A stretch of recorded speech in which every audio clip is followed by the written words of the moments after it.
पाक फौज आम चूंडुनि में मुदाख़लत जे इल्ज़ामनि खे रद्द करे छॾियो। Army chief general Asim Munir जी सदारत में 263 कोर कमांडर कॉन्फ्रेंस शहीदनि मुल्क में अमन ऐं इस्तेहकाम खे यकीनी बणाइण लाइ जान जो नज़रानो पेश कयो, जिन खे भेटा पेश करियूं था।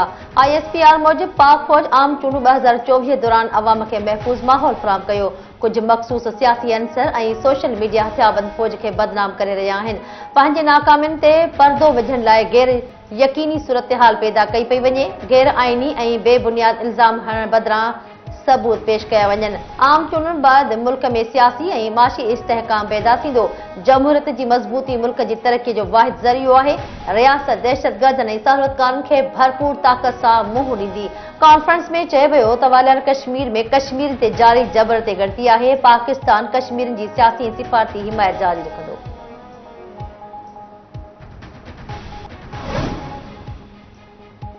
शहीद ज़ुल्फ़िकार अली रेफरेंस ते सुप्रीम कोर्ट सुभाणे राय ॿुधाईंदी। चीफ जस्टिस जी सरबराही में 9 रुकनी लार्जर बेंच 4 मार्च ते सदारती रेफरेंस ते राय महफ़ूज़ कई हुई।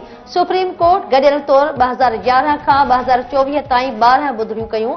12 साल बाद दिसंबर 2023 में सुप्रीम कोर्ट वरी ॿुधणी शुरू कई।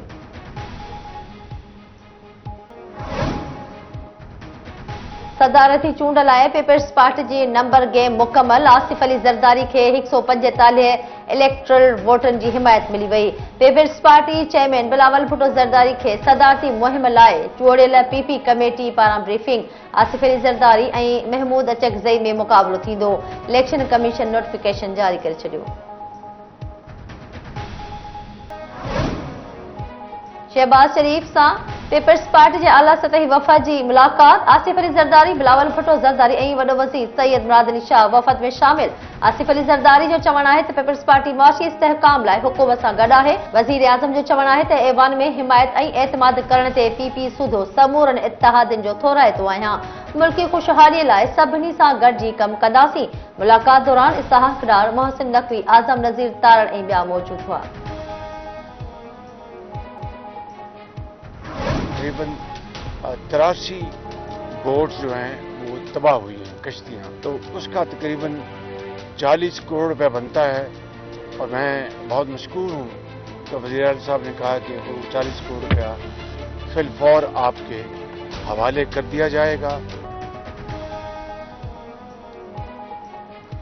वज़ीर आज़म पारां ग्वादर जे बरसात मुतासिर लाइ माली सहायता जो ऐलान। बरसात सबबि फोत थियलनि जे वारसनि खे 20 लख, तबाह थियल घरनि जे मालिकनि खे 7.5 लख ऐं ज़ख़्मियुनि खे 5 लख रुपया ॾिना वेंदा। शहबाज शरीफ ग्वादर पहुची बरसात मुतासिर जे कैंप्स जो दौरो कयो ऐं मुतासिर माण्हुनि सां मुलाक़ात करे नुक़सान जा तफ़सील वरिता।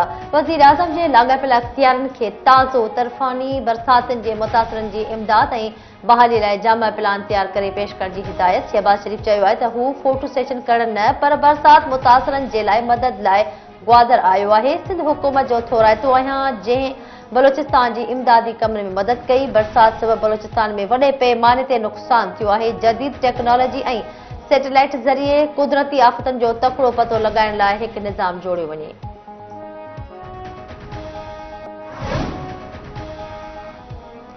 इलेक्शन कमीशन फॉर्म 45 पंहिंजे वेबसाइट ते जारी करे छॾिया। इलेक्शन कमीशन क़ौमी असेंबली ऐं चइनी सूबाई तकनि जा फॉर्म जारी करे छॾिया। इलेक्शन कमीशन फॉर्म 45, 46, 47, 48 ऐं 49 वेबसाइट ते जारी करे छॾिया। तकनि जे हिसाब सां फॉर्म जारी कया विया।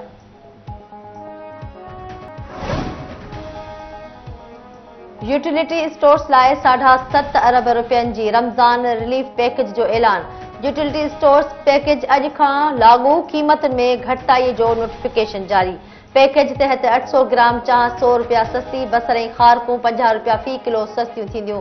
खीर जे पैकेज जी क़ीमत में 30 रुपया घटिताई। दाल ऐं चांवर 25 रुपया फ़ी किलो सस्ता। खाजरू तेल 25 रुपया फ़ी लीटर सस्तो। शरबतनि जी 800 ml बोतल जी क़ीमत में 30 रुपया घटिताई कई वेंदी। BISP वाफ़ेदार लाइ खंड जो फ़ी किलो अघु 109 रुपया मुक़ररु। गिहु 365 रुपया सस्तो मिलंदो।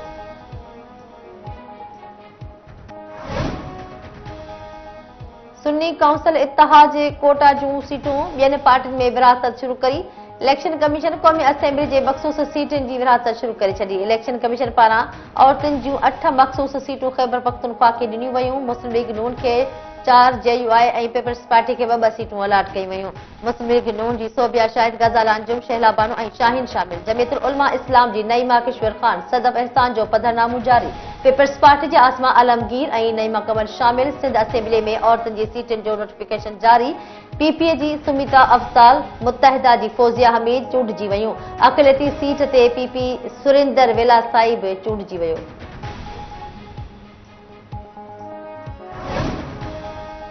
नवन भर्ती सरकारी मुलाज़िमनि खे सरकारी खज़ाने मां पेंशन न ॾियण जी तजवीज़। हुकूमत IMF जो वधीक हिकु शर्त मञण लाइ तयार। वफ़ाक़ी सरकार मुलाज़िमनि जी पेंशन जो बार ख़त्म करण लाइ नई रज़ाकाराणी पेंशन स्कीम तयार करे वरिती। नवन मुलाज़िमनि जी पघारुनि मां हर महीने ख़ासि रक़म काटी वेंदी, जंहिं मां पेंशन ॾिनी वेंदी। नाणे वारी वज़ारत जे ज़रियनि मूजिबि नई pension scheme securities and exchange commission तयार कई आहे, जंहिं तहत नवन सरकारी मुलाज़िमनि खे हुकूमती पेंशन बदिरां रज़ाकाराणी पेंशन स्कीम ॾिनी वेंदी। इलेक्शन कमीशन पारां सेनेट चूंड 3 अप्रैल ते कराइण जो फ़ैसिलो। ज़रियनि मूजिबि इलेक्शन कमीशन सेनेट चूंड जो शेड्यूल तयार करे वरितो। सेनेट जे 48 सीटुनि ते पोलिंग 3 अप्रैल ते क़ौमी ऐं सूबाई असेंबली में थींदी। सिंध ऐं पंजाब मां 12-12 ऐं इस्लामाबाद जे 2 सेनेटरनि जी चूंड थींदी। ख़ैबर पख्तूनख्वा ऐं बलूचिस्तान मां 11-11 नवां सेनेटर चूंडिया वेंदा। सेनेट जा 52 सेनेटर्स 11 मार्च ते पंहिंजो मुदो पूरो करे रिटायर थी वेंदा।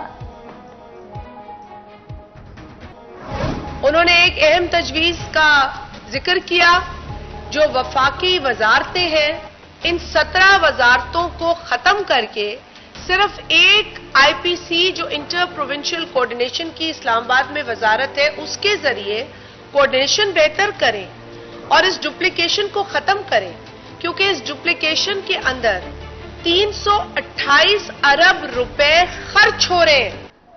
सदर आरिफ अलवी आइन खे अहमियत न ॾिनी, मुल्क जो आइन असेंबली खे यरगमाल बणजण न ॾिनो। PP अॻवान शाज़िया मरी मीडिया सां ॻाल्हाईंदे चयो त मुल्क खे मुआशी ऐं सियासी इस्तेहकाम जी ज़रूरत आहे। टैक्स जो हदफ़ हासिल न कंदड़ सूबनि ते ॾंड लॻाए वञे। हदफ़ खां वधीक टैक्स जमा कंदड़ सूबे खे रक़म मोटाए ॾिनी वञे। गुज़िरियल ॾींहुं बिलावल भुट्टो ज़रदारी जी क़ौमी असेंबली में कयल तक़रीर पाकिस्तान लाइ रोड मैप हो।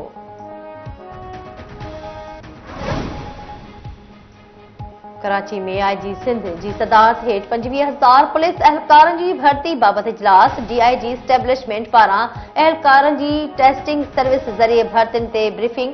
भर्ती लाइ मरहलेवार टेस्ट शेड्यूल मुतारिफ़ करायो वेंदो। IG स्टैब्लिशमेंट जो चवणु हो त वॾे वज़ीर 25,000 अहलकारनि जी भर्ती लाइ हुकुम ॾिना आहिनि। उन ते अमल जे सभिनी क़ानूनी घुरिजुनि खे जल्द खां जल्द मुकमल कयो वञे। IG सिंध चयो त अक़लियत ऐं ख़ासि माण्हुनि जी कोटा जो ख़्यालु रखियो वञे।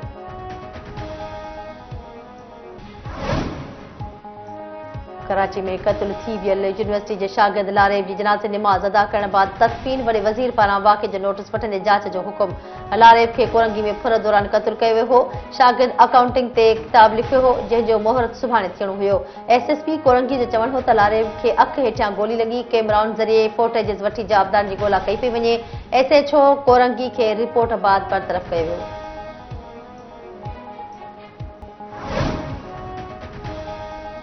ऐं कराची एयरपोर्ट तां मुसाफ़िरनि वटां 49 तोला 1 करोड़ जा सोना ज़ेवर हथ। मुसाफ़िर निज़ामुद्दीन दुबई खां एयरलाइन अमारात EK 606 ज़रिए कराची पहुतो। शक पवण ते तलाशी वरिती वई त सोन हथ आयो।